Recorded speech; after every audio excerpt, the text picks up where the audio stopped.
Bienvenidas a Nosotras Sin Filtro, un espacio donde hablamos claro, sin máscaras y sin miedo a incomodar.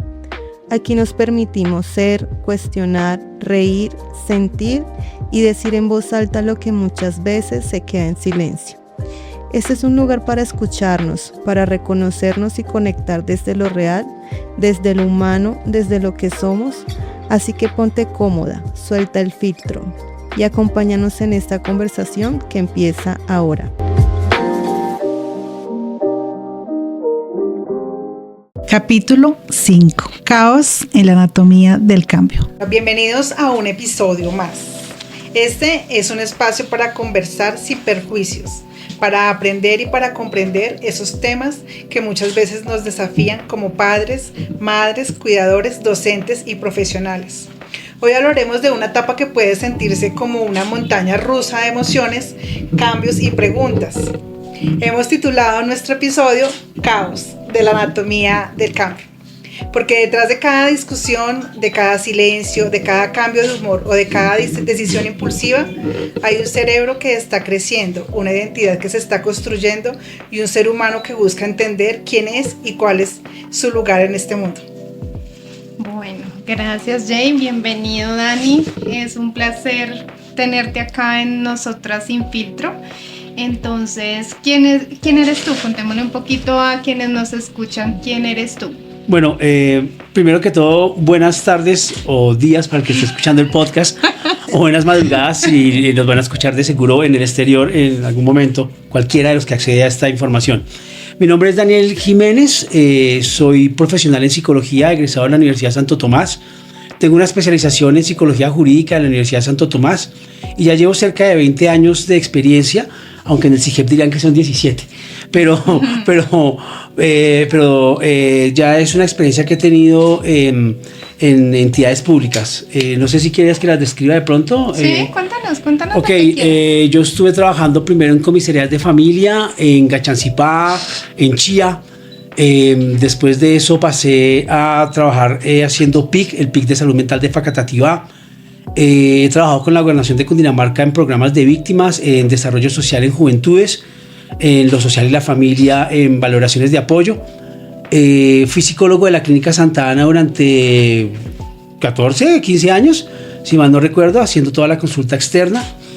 Digamos que a grosso modo, sí, muy a grosso modo he podido desempeñarme en distintas instituciones, pero que recuerden en este momento, para no alargarme, eso. Ok, Dani, ¿qué te gusta o qué te llamó la atención de la psicología? Esa pregunta tiene dos respuestas. La primera, no fui un adolescente muy fácil de llevar y cuando tomé la decisión de qué estudiar, era la psicología al final porque la literatura no era una opción y quería entender por qué yo me comportaba como lo hacía, por qué decía lo que decía, porque era así yo. Y lo segundo era porque no quería ver matemáticas, entonces me decía, no, en psicología no hay matemáticas, pero pues mentira, sí hay demasiada matemática y hay demasiada psicometría, entonces esa fue otra excusa que me estrelló con la realidad de ser psicólogo. Ok, Dani, en toda la experiencia que nos pudiste, bueno, no, antes de eso, teniendo en cuenta lo que nos dijiste, ¿lograste saber por qué te comportabas?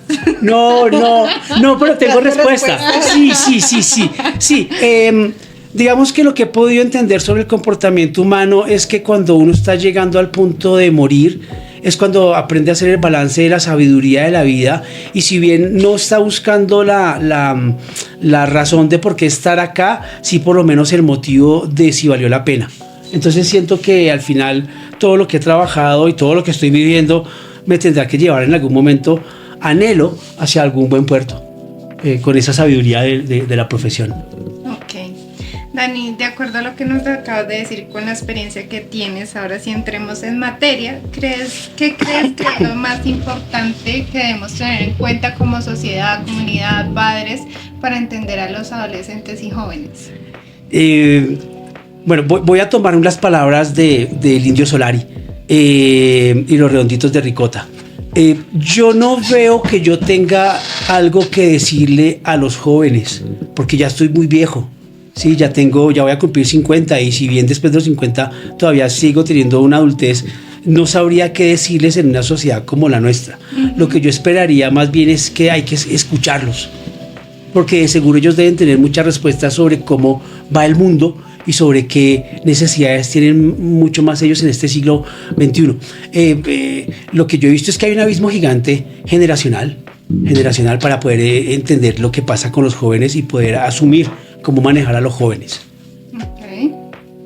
¿Cómo podemos involucrar a los adolescentes, a los jóvenes en la transformación de la sociedad? Yo creo que ellos ya están involucrados y los ejercicios políticos que ha vivido Colombia en los últimos 4 años, tal vez 8 años, sí, dan cuenta de la presencia de los jóvenes. Como decía antes, creo que a los jóvenes hay que escucharlos, ¿sí? Y a los jóvenes no se les escucha. Las políticas de juventudes aparentemente son diseñadas por jóvenes, pero estos jóvenes tienen un trasfondo político detrás. Sí, muchos de estos jóvenes que diseñan esas políticas y lo hacen con muy buena gana, las tratan de postular, pero cuando llegan a los estamentos institucionales y tienen que proponer cosas que pues suenan absurdas para los adultos, pues se separan. Un ejemplo claro, tenemos unos problemas de prostitución en algún municipio, ¿sí? y de VIH en aumento. Sí. En algunos países civilizados, un poco más civilizados, más leídos, se tienden a colocar, por ejemplo, dispensadores de condones y en colegios. ¿Sí? Llegar a realizar una actividad como esas que se hizo alguna vez en San Andrés y Providencia, ¿sí? Y algunas veces en la localidad de San Cristóbal en Bogotá, fue un golpe, ¿sí? ¿Por qué? Porque si bien los jóvenes saben que existen los riesgos sexuales y demás, quieren que les den una solución a la cual muchas veces no tienen forma de acceso económico. Un condón no es fácil, no es barato. Usted puede decir un condón barato, pero no tiene la seguridad de que vaya a realmente ser efectivo, ¿no? Y llegar a colocarlos en un sitio como un dispensador, pues va a generar un impacto en la sociedad, ¿no? Mi abuelita católica se va a molestar. Como así, el sacerdocio va a decir, oiga, ustedes están exponiendo a los jóvenes a que tengan relaciones sexuales, y pues va a haber una barrera, como le digo, generacional frente a lo que los jóvenes realmente necesitan, que es: yo necesito ese insumo para poder vivir mi vida, ¿sí? Y no que me pongan unas barreras de prejuicio, de moral y demás, que lo que hacen es abrir ese espacio y mantener más la diferencia. Es decir, hay muchos papás que tienen que hablar de sexualidad con los hijos, pero no saben cómo hacerlo porque sus papás nunca se lo dijeron, y tampoco se atreven a romper ese cristal porque les da miedo que su hijo termine haciendo cosas que ellos no hayan hecho o no hayan pensado que pueda hacer. Y en ese orden de ideas, la brecha comunicacional sigue siendo muy, muy grande. La brecha formativa en los colegios es amplísima. Es amplísima. Los pelados no pueden llegar con ideas muy nuevas porque es que hay un pénsul, hay unos estándares que se deben mantener, y eso también rompe ingenios, ¿no? Dejando claro que nuestro país es un país retrasado a nivel psicológico, pero con 155,000 psicólogos graduados. Entonces es un problema comunicacional y generacional amplio, creo yo. Ok, Dani, eso que nos hablabas un poco del tema de la sexualidad. Además que en el país todavía se entiende como un tabú hablar de sexualidad, ¿no? Es promover, igual que hablar de todo el tema de sustancias psicoactivas, que creo que fue en un espacio donde coincidimos. Es todo un tabú hablar de esto en colegios, en las comunidades, y pareciera que lo tuviéramos que tocar como con detenimiento, con preocupación, porque si hablas mucho, entonces ya te catalogan como alguien que está promoviendo. Sí. Entonces, pues la idea es que le digamos también a la comunidad que estos temas son totalmente naturales. La sexualidad es un tema natural en el que es importante entenderlo no solo como el acto, sino también todo lo que tiene de trasfondo, y que ojalá en algún momento de nuestra vida podamos ver modelos educativos que de verdad funcionen, sí, para nuestra sociedad. Sí, es que mira, cuando uno habla de sexualidad, a mí me divierte el tema. Me divierte porque conozco colegas profesionales que todavía se asombran cuando uno les habla, por ejemplo, de la curva del deseo de la mujer y por qué los hombres son tan malos en la cama. Entonces, ¿cómo así? Así, mira, es que algo que se llama la curva del deseo de la mujer, mientras que el hombre llega y comienza a jugar y sube y se baja de una, la mujer, si eres un buen amante, comienza a jugar y tú la subes, y si eres muy bueno, sigues subiéndola y subiéndola hasta un punto en el cual todo el proceso de la idea de la sexualidad pues cambia. ¿Por qué? Porque es que el objetivo no es que yo llegue, sino que juguemos a que sea un proceso donde nos divirtamos y lleguemos, ¿sí? En ese orden de ideas, como el hombre ha sido en esta sociedad concebido que es el macho, el que viene, preña y se va, pues viene, lo hace y se va. Pero hay muchas mujeres insatisfechas en el planeta, y en Bogotá, y en Madrid, y en Faca, etcétera, ¿sí? ¿Qué les falta, hombre? Pues que hablemos de sexualidad y dejemos las cosas claras como son. Los hombres son muy malos en la cama porque no piensan en el más allá y en saber que su pareja da mucho impulso sexualmente, ¿no? Además, la idea de la sexualidad en Colombia, no tengo nada contra ella, pero pues la maneja una brasilera, ¿no? Dos Santos, ¿sí? Y los programas de sexualidad, ¿sí? Y eso que mucho más en el pasado se habló del tema. Pero todavía seguimos siendo una sociedad retrasada porque tenemos, y no sé si esto genere de pronto dificultades con algunas personas que escuchen el podcast, ¿sí? Y es que tenemos una triste idea demarcada de creencias religiosas que ha interrumpido el desarrollo psicológico de la sociedad colombiana. La Iglesia Católica y las iglesias en general y las creencias mágico-religiosas de las personas han impregnado la sociedad colombiana a tal punto que no han permitido que la sexualidad realmente se pueda hablar y expresar libremente, o que las personas puedan desarrollarse realmente como son la religión y la idea de dioses, bueno, del que tenemos acá, porque hay 372 dioses declarados en el planeta Tierra con personería jurídica. Entonces eso ha afectado mucho el desarrollo de nuestra sociedad, muchísimo realmente. Era importante hacer ese paréntesis ahí dentro de nuestro tema. Pero tenemos tema para la próxima vez, sexualidad. Sí, claro, sexualidad, invitadísimo para la próxima. ¡Uy, qué rico! Bueno, Perdón, disculpa, es que el tema da para eso. Me acuerdo mucho de un caso que tuve de una señora que, por ejemplo, no le gustaba hacerle felación al marido, ¿sí? Entonces, en mis años de estudiante ya me gustaba ir a las bibliotecas, y yo tengo un libro que se llama El arte de la felación. Ya está por internet, búsquelo, El arte de la felación. ¿Listo?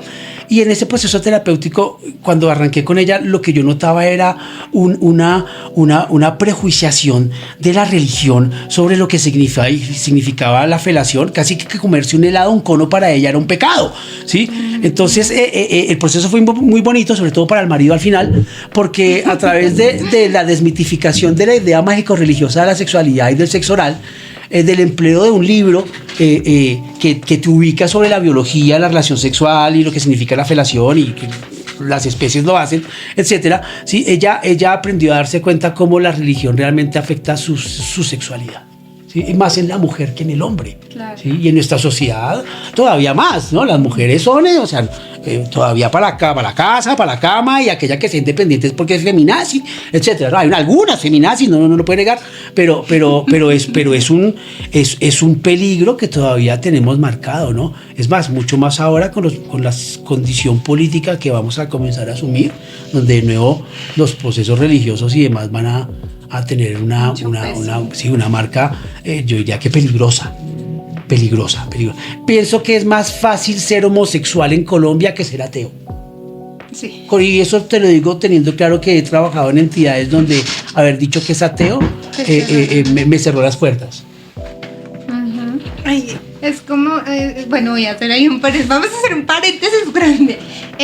Estos temas de discriminación que pareciera que a uno como profesional no lo tocaran, ¿no? Es impactante, porque nomás el hecho de lo que tú nos estás relatando y nos estás contando, tengo derecho en la Constitución política, dice que yo tengo derecho a tener el libre credo, sí, en lo que yo quiera creer, y eso no debería interferir en mi profesión como tal o en lo que yo me voy a desempeñar. Y así con todo, si soy lesbiana, si tengo una raza, hago parte de una etnia, pero parece que en vez de avanzar estamos como involucionando de alguna manera. Sí, es que el tema es desde el trabajo social, como no, y la sociología se amplió mucho en los 90 con todo el tema de las nuevas culturas, las nuevas tribus urbanas, y ahí esa frontera se disipó. Entonces, cuando ya uno va a hablar en un congreso, lo invitan a hablar, uno dice, uy, ¿cómo digo las cosas si hay población LGBTIQ+? Sin afectar a nadie. O cómo digo sin afectar al uno o al otro, ¿no? Y creo que eso es parte del problema del lenguaje. Pensamos y sentimos que el lenguaje da para todo. O sea, cualquiera puede opinar y hablar, claro, perdón la expresión, cualquier huevón puede hablar y opinar, pero no todo lo que opine cualquiera es interesante. El problema es que escuchan a los que no son interesantes. ¿Sí? Entonces, por ejemplo, este podcast me parece muy bacano porque estamos hablando de cosas sobre actualidad y hay gente bien y demás, ¿listo? Pero si lo ponemos al orden de otros medios económicos donde hay otras personas que están haciendo todo podcast, donde están monetizando más y pagando por YouTube y demás, entonces podemos estar corriendo el riesgo de que esté manejando información inadecuada. Y le estén dando a la gente, a la juventud, como pasa con los influencers, una cantidad de, perdóname la expresión, mierda digital, que realmente no sé hasta qué punto puede ser positivo o no. Me recuerda de nuevo el caso de la felación que estaba contando, ¿sí? En ese momento hubo una parte del proceso donde yo le dije a ella, bueno, ¿cómo está? Y él también, vamos a emplear algo de películas para adultos. Entonces se asustaron, ¿sí? De una, los adultos, no, mire, yo no le estoy diciendo que usted vaya a ver una película de una orgía, ¿sí? ¿No? Hay distinto contenido para adultos que se emplea también en terapia sexual, ¿sí? Que puede incitar al término del deseo, ¿sí? Del placer, de comenzar a jugar. No le estoy diciendo que te vayas a ver una película profesional, etcétera, etcétera, ¿listo? Ah, bueno, yo nunca he ido a alquilar una película. Esas son las épocas de los videos, VHS, sí. Entonces, ¿cómo lo hago? Pues bueno, vaya y rompa ese temor y vaya y cuando usted va y rompe y alquila la película y todo, está rompiendo una cantidad de prejuicios y temores, ¿sí? Y ahora, por ejemplo, va a hacer un viaje al presente y es que en este momento la psicología y sobre todo la neurociencia y la psicología social tienen claro que el mundo se está moviendo frente a estatus y rol. Y lo que más mueve a la humanidad en este momento es el estatus y el rol. Y todas las circunstancias que atraviesan la sociedad y todas las acciones que tenemos como sociedad en este momento están atravesadas por el hecho del estatus y el rol social. Entonces, si no tienes un estatus, si no tienes un rol, si no tienes una idea que vender a los demás, entonces es como si tú no existieras como persona, como humano, ¿no? Y se pierde ese vacío y volvemos a lo mismo. ¿Dónde está esa esencia humana? Yo estoy perdida. Sí, tengo un pensamiento complejo, comienzo a unir cosas que... Me había olvidado lo bueno que era hablar con Dani. Bueno, Dani. Les tengo un dato antes para que pronto la gente lo sepa, ¿sí? En la época de los muiscas, cuando los muiscas llegaron acá, quedaron sorprendidos, sobre todo en la sabana, porque las mujeres muiscas tenían no uno, sino 2 o 3 hombres junto a ella como maridos. Y tenían tenían hijos con ellos en común y todos eran familia. ¿Sí? Cuando los españoles llegaron y vieron eso, quedaban asombrados porque dijeron, esto no puede ser posible, una mujer no tiene la capacidad de tener 3 hombres y que los 3 hombres no peleen. O sea, así es, esto es imposible. Entonces, eso también fue un rompimiento en la idea que traíamos nosotros como sociedad sobre qué es la mujer, ¿no? Y que se rompió. Es lo mismo que cuando ellos llegaban acá y no había un solo cacique, habían 2 caciques en cada lugar. Entonces ellos decían, ¿cómo van a haber 2 que gobiernen? No, tiene que haber uno solo. Y uno era el que manejaba lo religioso y otro era lo que manejaba lo económico, por decirlo así. Entonces, eso también tiene que ver, vuelvo a la religión, ¿sí? Y aquí a cómo esa impregna cultural destruyó toda la idea que también teníamos y de cultura, ¿no? Los muiscas se movían por balsas. La gente aquí pensaba que los muiscas van a caballo. No, los muiscas se movían por balsas por toda la zona de Occidente y era mucho más fácil. Pero pues eso ya no existe porque nos han quitado todos esos relatos y ahora hay un rol y estatus que hablar, que es más importante, que es que vamos a ir en carro o en tren. Totalmente, Ani. Cómo nos quitan nuestra cultura. O cómo desconocemos, porque correcto. Por lo menos yo no desconocía. Pero es interesante es una mujer con los 3 maridos. Sí. Mira, el dato específico viene de Hans Langenbach. Hans Langenbach, si mal no me acuerdo es el nombre de él, así es un antropólogo colombiano que dirige, el libro se llama Los Muiscas.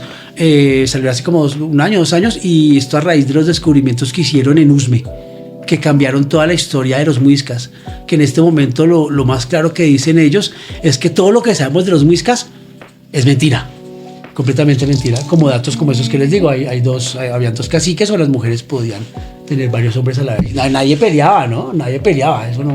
Vaya, usted es un defensor de familia. ¿Qué le dice? ¿Sí? Bueno, la invitación es que también los jóvenes sepan todas estas cosas que incluso parecen que eso no lo enseñan tampoco en el colegio. En el colegio nunca nos dicen nada de este tipo de información, no, porque el sistema educativo es un sistema castrador. El sistema educativo colombiano es un sistema castrador y no tengo nada contra FECODE ni los docentes. Mi esposa es docente. Te queremos, sí, Edith. pero sí, te quiero mucho, te amo. Pero uno debe reconocer que hay docentes que están a punto de salir pensionados y le están dictando clases a niños de primaria, que cuando le hablan de no sé qué dibujo ahorita de moda o qué reto, pues se quede como, ¿de qué me está hablando? ¿Sí? Y también es una educación castradora porque hay muchos docentes que se limitan a lo que hay cuando el niño está dibujando, pintando, sacando algo nuevo de su imaginación. No, eso no es lo que le pedía, hay que hacer es esto y esto y esto. Y realmente el sistema educativo es castrador en Colombia. No somos un sistema educativo que brinde una proyección de imagine, crea. Somos grupos donde hay 40 niños en un salón. Y la educación real, si usted lo mira en Suiza, sí, por ejemplo, otros lugares del mundo, son grupos muy pequeños. 15 niños, 20 niños, donde se dan procesos de cooperación, donde un niño jalona a otro niño en desarrollo y se ve los procesos de educación mucho más, digamos que desarrollados como sociedad y estructurados como persona, ¿no? Eso acá no. Entonces la educación colombiana es muy castradora. Ok, Dani. Ya volviendo como tal al tema de la juventud, importante también con lo que acabamos de hablar, ¿qué hacemos para que a los adultos no se nos olvide que transitamos por esta etapa? Si bien es cierto que son diferentes, ¿cómo hacemos para no olvidar como ese proceso de que nosotros también estuvimos ahí? Mire, hay varias cosas que tenemos que aclarar. Cuando a mi consulta llegan los papás diciéndome, tengo un problema, mi hijo es un problema, yo lo primero que hago es sonreírme. Por dos cosas. Primero, porque de entrada no es un problema. No es un problema. ¿Listo? Cuando usted dice que tiene problemas en la vida, su cerebro se cierra inmediatamente. Cuando usted dice que tiene una situación en su vida, su cerebro comienza a buscar alternativas, A, B, C, D, etc. Entonces, de entrada, la forma en que lo hablamos es un error. Segundo, no es que esté en un problema. Usted tiene un cerebro que está pasando por un proceso de cambios gigantescos que ni siquiera él mismo puede manejar completamente, ¿listo? Y que todo lo que usted sembró de niño se va a comenzar a ver cultivado acá. Si usted no fue un papá que generó tiempo, si no fue un papá que generó estructuras de comunicación, si no fue una mamá que generó escucha, si no estuvo atento a algunos cambios pendientes de ellos, pues no puede pedirle peras al olmo cuando comienza la adolescencia. La adolescencia en este momento es una etapa biológica, descrita en psicología común y en neurociencia como una etapa biológica, altamente estudiada. Usted puede ir a cualquier biblioteca de Cundinamarca y hay libros que dicen psicología del adolescente. ¿Listo? De por sí me atrevería a decir, y espero estar en un error, y me disculpan algunos colegas, pero eso es un tema que ya ni se estudia. Como que ¿para qué vamos a estudiar allá? Lo último que se sabe es que aparentemente va entre los 12 y los 28 años de edad. El cerebro tiene unos procesos de cambio ahí.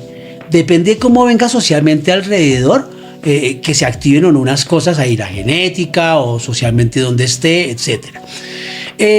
Durante ese proceso el adolescente va llevado por las emociones, solo por las emociones. Su mundo es la emoción de hacer lo que no ha hecho y de romper lo que hay que romper y la ley y demás, ¿listo? No vamos a decir que se va a ir a robar un banco, no. Si un adolescente llega a robar un banco es porque detrás de él hay una historia de vida gigantesca que lo lleva a tomar esa decisión emocional. Uno como adulto lo primero que debe entender es que está frente a una condición de un cerebro que tiene que aprender a manejar biológicamente. Ahora, los papás viven con prejuicios sobre los adolescentes, con prejuicios que son alimentados socialmente y muchas veces no se generan suficientes confianzas con los hijos para hablar. Y si tú eres un padre o una madre que no ha estado pendiente y que tampoco recibió comunicación, pues es muy difícil que se interese por los suyos. Es decir, y en esto yo soy muy animal. Hay perros que crían gatos y hay buenos humanos y malas mamás y malos papás.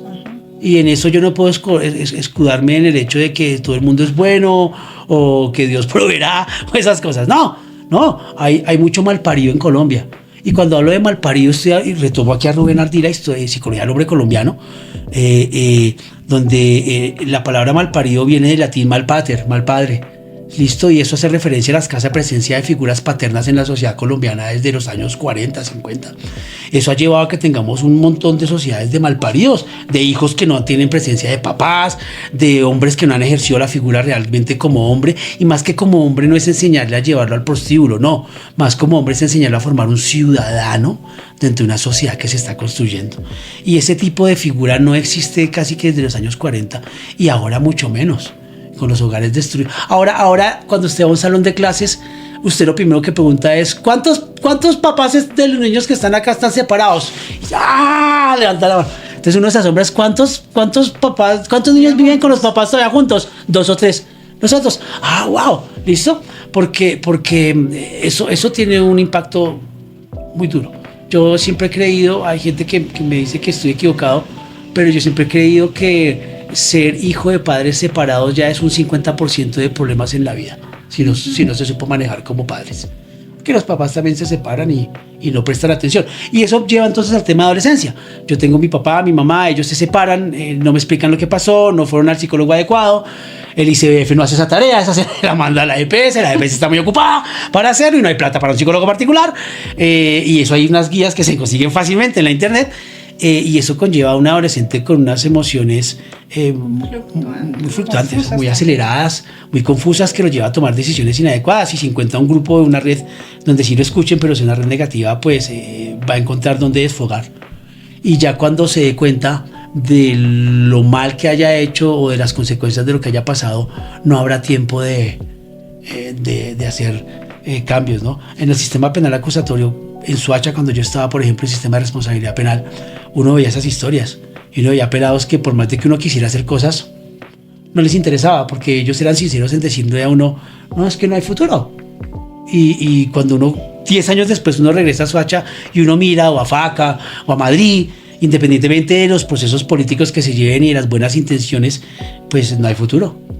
Porque creo que la gente siempre trata es de tapar la gotera sin querer cambiar la teja. Y eso lleva a que los problemas sigan apareciendo y ampliándose. Creciendo. Sí. Entonces los adultos debemos aprender tal vez más a sintonizarnos con los adolescentes, a escuchar al adolescente, a quitarnos los prejuicios y a partir de eso tratar de construir cosas, ¿no? Yo tengo una guía acá que traje, que no sé si les puede ayudar o no en algún momento, que es una guía específica para los adultos sobre cómo manejar adolescentes. Si ustedes gustan, en algún momento les puedo comentar algunos tips para que los papás que están escuchando esto puedan ubicarse sobre cómo manejar mejor a sus hijos. Sí, claro, es importante. Sí, es importante, y más en lo que tú dices, ¿no? Escuchar a los adolescentes es algo que generalmente no hacemos, y cuando los escuchamos, de repente como que no, porque no es solo escuchar, sino también entender eso que ellos están hablando y de alguna manera hacer que eso que nos hablan se convierta en algo que se pueda ejecutar. Escuchar sin juzgar. Porque a veces nos van a contar algo y empezamos, ¿y por qué hizo eso? Sí. Y a reclamarle en ese momento lo que ellos nos están contando. O sea, es un momento en el que ellos se están abriendo a contarme a mí como mamá qué les está sucediendo y yo no estoy escuchando por estar juzgando. Entonces debo esperar como el momento apropiado para poder preguntar sobre eso que me quedó llamando la atención y esperar ese momento para poder preguntarle de manera táctica, saber cómo preguntarle también qué pasó con esa situación, si se pudo ayudar a la persona, qué está pasando en ese momento. Sí, y eso me lleva a lo que los jóvenes proponen, y es que los jóvenes proponen mucho, pero los adultos no lo implementan. El ejemplo más claro que tengo yo, por ejemplo, valga la redundancia, son los procesos de cultura de rock en los municipios del departamento.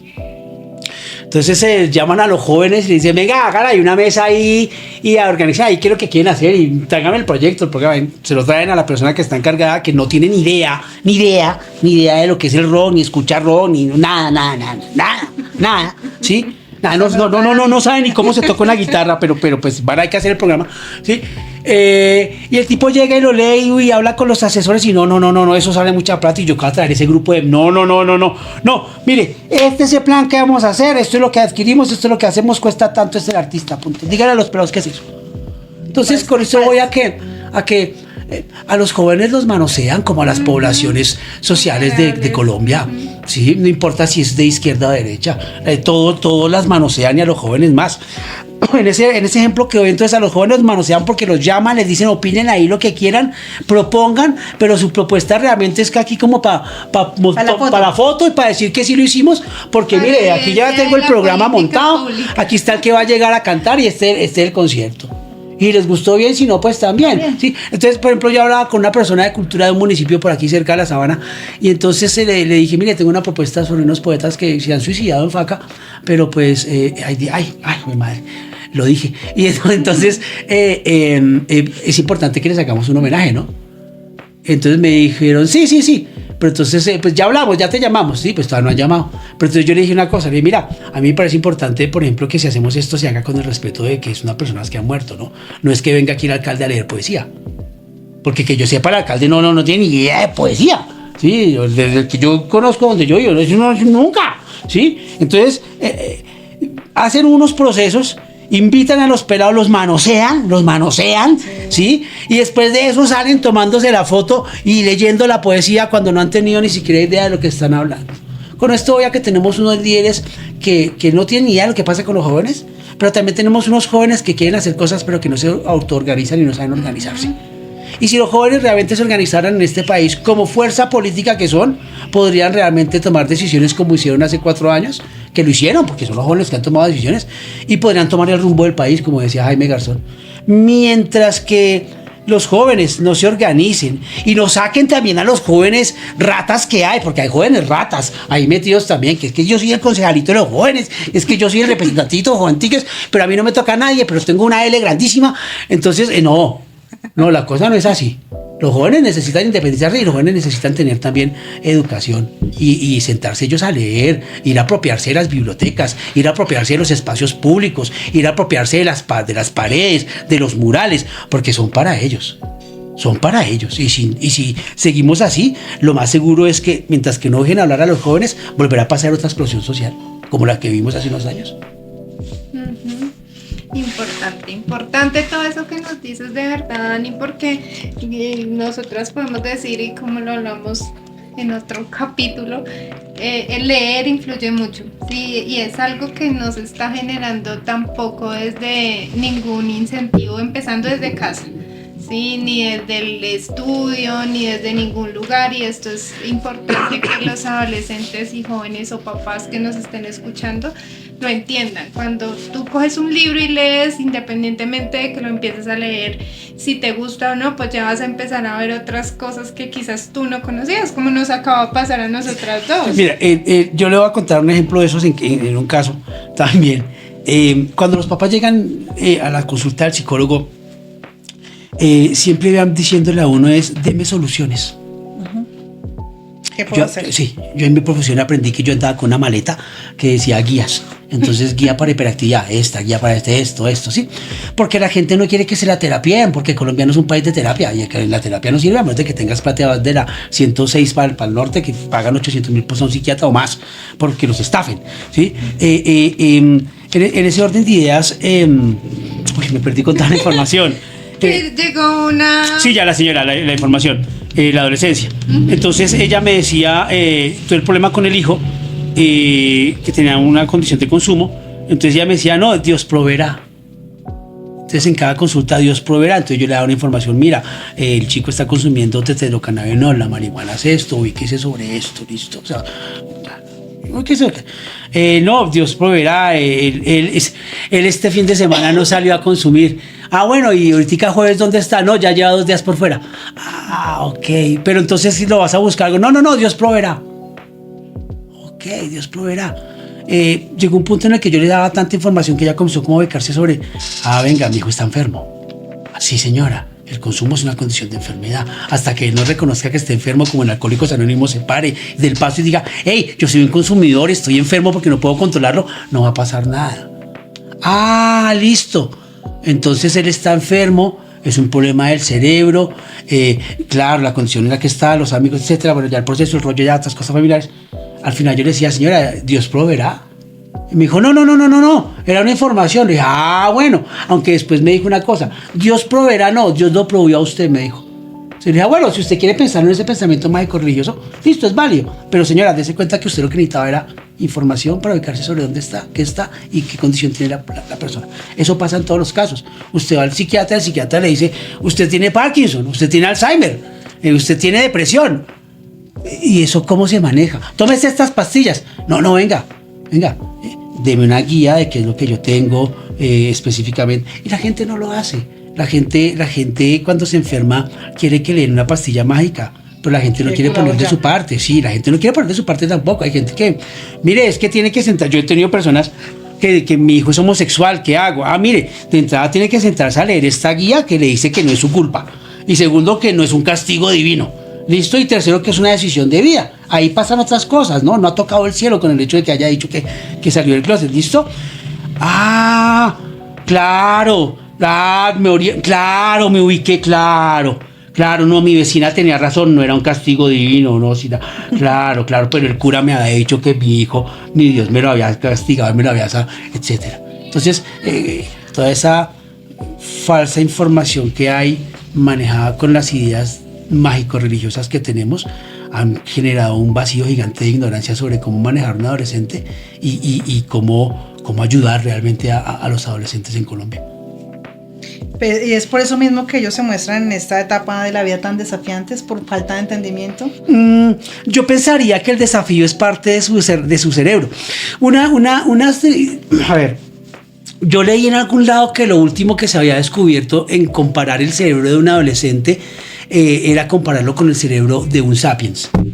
Por allá en la época del descubrimiento del fuego, porque para un sapiens todo el proceso era nuevo, y hay unos engrames ahí psicológicos que se llaman. Pasa exactamente lo mismo con un adolescente. Cuando a un adolescente le dan un suprimir beso, sí, es una cosa única y hay unos engrames psicológicos, unas cosas que pasan ahí. Entonces, ese ejemplo es clave porque eso se descubrió.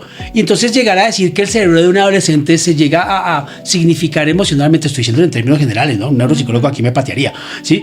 Es muy parecido al cerebro de la forma operativa de un humano neandertal. Uy, hijo de madre. Usted me está diciendo que los adolescentes piensan como los neandertales. No le estoy diciendo que piensan con el neandertal, pero descubre las cosas en un nivel emocional como el de un neandertal. Entonces todo es nuevo, todo es espectacularmente. ¿Sí? Vamos a acabar clase. Uy, yo nunca lo he hecho.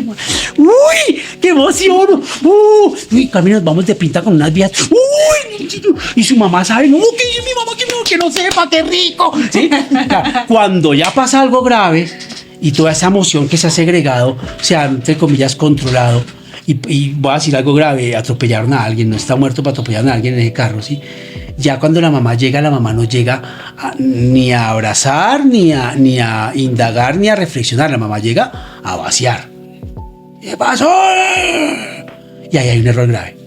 Ahí lo primero que usted tiene que dar es que el adolescente hable y medite. Sí. Por eso la ley del hielo es clave. La ley del hielo es clave en una relación de adolescentes de mamá o papá.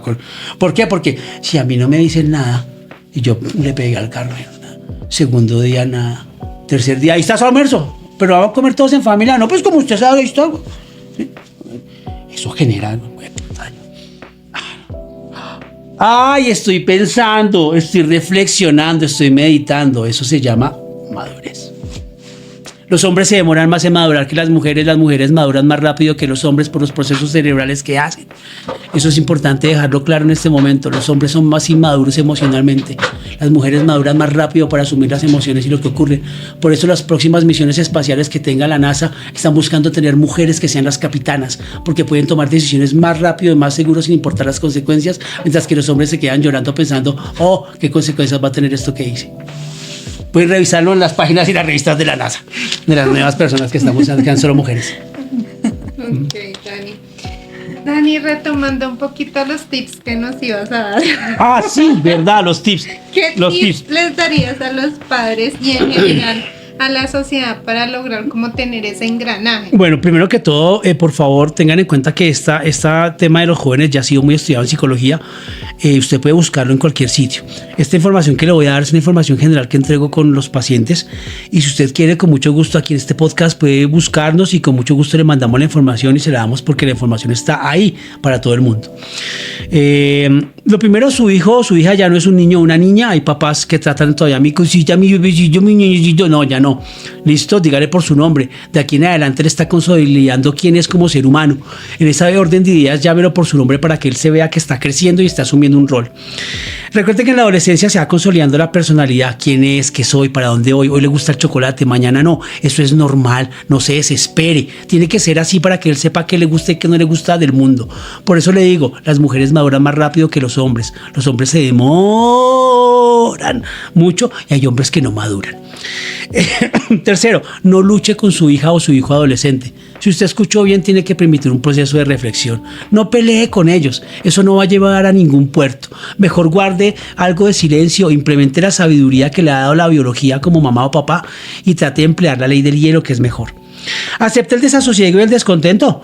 Estamos en una sociedad muy brutal, estamos en la era del egoísmo, y en este momento los pelados no ven mucho futuro y se sienten descontentos. En ese orden de ideas hay que aceptar el desasosiego y el descontento. Pero si usted ve signos de alarma en su hijo, ve dibujos raros, cosas que está expresando, cosas tal vez un poco oscuras para algunos, etcétera, es un signo de alerta, ¿no? De alarma. Y ojo, porque el tema del suicidio está muy presente con los jóvenes y en la sociedad colombiana. No hiera sus puntos débiles. Hay papás que les pegan en los puntos débiles a los hijos y eso está mal. Cuando usted le pega en el punto débil, genera más hostilidad hacia usted. Evite la dependencia, genera hostilidad. Hay papás que les hacen todo a los hijos. Evite hacerse necesario. Los hijos son como una cometa. Suelta pita o recoge pita, pero jamás pierda la pita de la cometa de su hijo. Suelte 4, recoja 1. Suelte 5, recoja 3, etcétera. Como le digo, no se apresure para reprenderlo. No viole su intimidad, por favor, no viole su intimidad. Si usted piensa que su hijo es homosexual, vendedor de drogas, no sé, cualquier cosa rara que le han dicho, transexual, que lo han visto que se pinta y que se dibuja como mujer, no sé, pregúnteselo de frente, directico. No se ponga a buscar en los cuadernos o en los diarios que tenga, ¿listo? Pregúntele de frente. Evite los sermones o los clichés. Bla, bla, bla, bla, bla, bla, bla, bla. Eso no sirve de nada. Le entra por una oreja, le sale por la otra. No hable por partes. Espere que llegue su papá o espere que llegue su mamá, no sé. Y ojo, papás separados. Si usted ha regañado al adolescente en el sistema donde está con usted en la casa y se va para donde la mamá, el castigo sigue. Porque si el castigo no sigue, se pierde la autoridad y el hijo se triangula y el adolescente puede manipular. Evite los sermones, como le digo. No dé permisos contradictorios, lo que diga su mamá, lo que diga su papá. No cometa ese error, eso está muy mal. Dé confianza a su hija o a su hijo, sea en cierta forma también discreto y sincero. Usted es ejemplo de moral, no le pida peras al olmo. Usted no puede esperar que si su hija se casa con un hombre que la golpee, ella cambie de vida cuando ha visto que a su mamá la ha golpeado usted como padre. Entonces no le pida peras al olmo. Recuerde decirles fíjate en, y darles, digamos que un buen abrazo y un buen saludo, connotar lo positivo que hacen generalmente los adolescentes. No lo cataloguen ni lo marquen su presencia. Ahora se ponen cosas en las orejas, se hace una cantidad de pues como de cosas raras, ¿no? Pero pues es la construcción de su nueva sociedad. No emplee psicología inversa, por favor, no lo haga, eso ya no sirve, no le prediga el futuro. Nadie sabe en qué terminará el futuro de su hija o de su hijo. Tal vez termine más lejos de lo que usted quiso, o tal vez no termine porque usted no quiso. De amor de manera silenciosa, estas noches que viene, como cuando era un bebé, vaya, consiéntalo. Cuando esté bien dormido, háblele, dígale sus temores, dígale sus miedos, cuéntele sus problemas. Eso va a hacer que haya algún grado de comunicación. Evite criticarlo. Repita siempre su opinión y la de él. Está en la etapa en la cual usted debe generar sabiduría y opinar. A mí me parece que, yo creo que, la experiencia de la vida me ha dicho a mí que, cuando yo era joven creí que, etcétera, ¿listo? Pero es importante repetir siempre tu opinión y la de él. Pídele la opinión de él. ¿Tú qué opinas sobre esto? ¿Tú qué crees sobre aquello? No sé, es importante escucharlo. Y ojo, porque cuando un adolescente habla, le dice cómo funciona. Cuando usted presta atención realmente a a qué le dice su hijo o su hija adolescente, le está dando el manual de cómo funciona. Pero los papás tenemos unas gafas negras, prejuicios muy grandes y no escuchamos. Y es importante aprender a escuchar al hijo adolescente. Exponga sus opiniones, como le digo. No trate de mostrarse demasiado comprensivo. Una cosa es aceptar y otra cosa es aprobar. Yo debo aceptar a algunos amigos de mi hijo del colegio, pero yo no apruebo que vengan a la casa esos amigos del colegio. Son dos cosas distintas entre aceptar y aprobar. Yo no acepto que mi hijo fume. Listo, no me gusta, pero listo, él toma una decisión, pero yo no apruebo que lo haga en la casa, y si la ropa está oliendo a cigarrillo, él la tiene que lavar. Listo, una cosa es aceptar y otra cosa es aprobar. Diferencia entre aceptar y aprobar, y respete los sentimientos de su hija o su hijo adolescente. Por favor, no los imite. Hay muchos papás que quieren imitarlos y se van con ellos a los bares y ellas se visten como las niñas con la minifalda y todo. Y no. Eso por favor no lo haga. Ya su etapa pasó y si no la quemó es un problema psicológico. Ok, Dani. Bueno, antes de empezar el podcast estábamos hablando un poco del capítulo anterior que tuvimos y aunque nos aclaraste ya muchas cosas, sí me gustaría como dejar un mensaje de cómo se debe actuar en prevención para que no se llegue a estos hechos, independientemente, digamos, del tema jurídico o demás. De pronto en lo que tú y yo somos expertos, que es la psicología jurídica forense, es el tema, digamos, como tal de cómo prevenimos que estas conductas que sucedieron no vuelvan a ocurrir.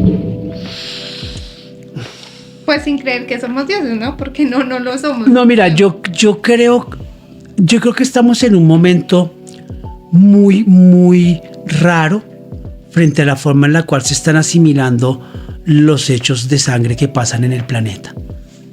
Considero que en un futuro, como esa película Minority Report de Tom Cruise, el tema del crimen va a tener que ser algo muy, muy prevenible. No me estoy refiriendo a que se vayan a mirar por los sueños o algo así, no. Pero sí me imagino que en el futuro los perfiles de los rostros con la inteligencia artificial y los estudios de los antecedentes de las personas y sus familias puedan darnos perfiles sobre personas que podrían o no requerir algún tipo de acompañamiento o cuidado. Eso pienso a futuro. En la actualidad, esto está tan convulsionado que uno ya no sabe qué esperar de la reacción de la gente, porque no es solamente los adolescentes. A un niño de 5 años le quitan un celular y rompe una casa. Entonces tiene un perfil de sociópata este pelado, ¿sí? O el peladito que mató a los otros chicos en Estados Unidos es un perfil de sociópata. Si los mismos estadounidenses, que tienen un desarrollo en forense y en jurídica y en criminalística avanzado, no han podido determinar o prevenir. Creo que nosotros, que estamos más retrasados, menos. Pero creo que tenemos un punto a favor, y es que nosotros no tenemos el acceso a las armas. Y eso es bueno por el momento, sí, porque creo que en el momento en el que los colombianos accedan a las armas, va a ser un problema muy difícil, ¿sí? Entonces creo que todas esas rabias de adolescentes se pueden comenzar a sentir. Y hay que tener en cuenta que en este tipo de teorías es como con la teoría de suicidio. Después de que el primero lo hace, yo también puedo, ¿por qué no? Y un tercero también puedo. En ese orden de ideas, en los estudios de los gringos, de los estadounidenses que han llegado a matar a otros en los perfiles, claro, ellos dicen, mire, este puede en tal escuela en Ohio, yo también puedo aquí en Arkansas, yo también de aquí tengo el revólver.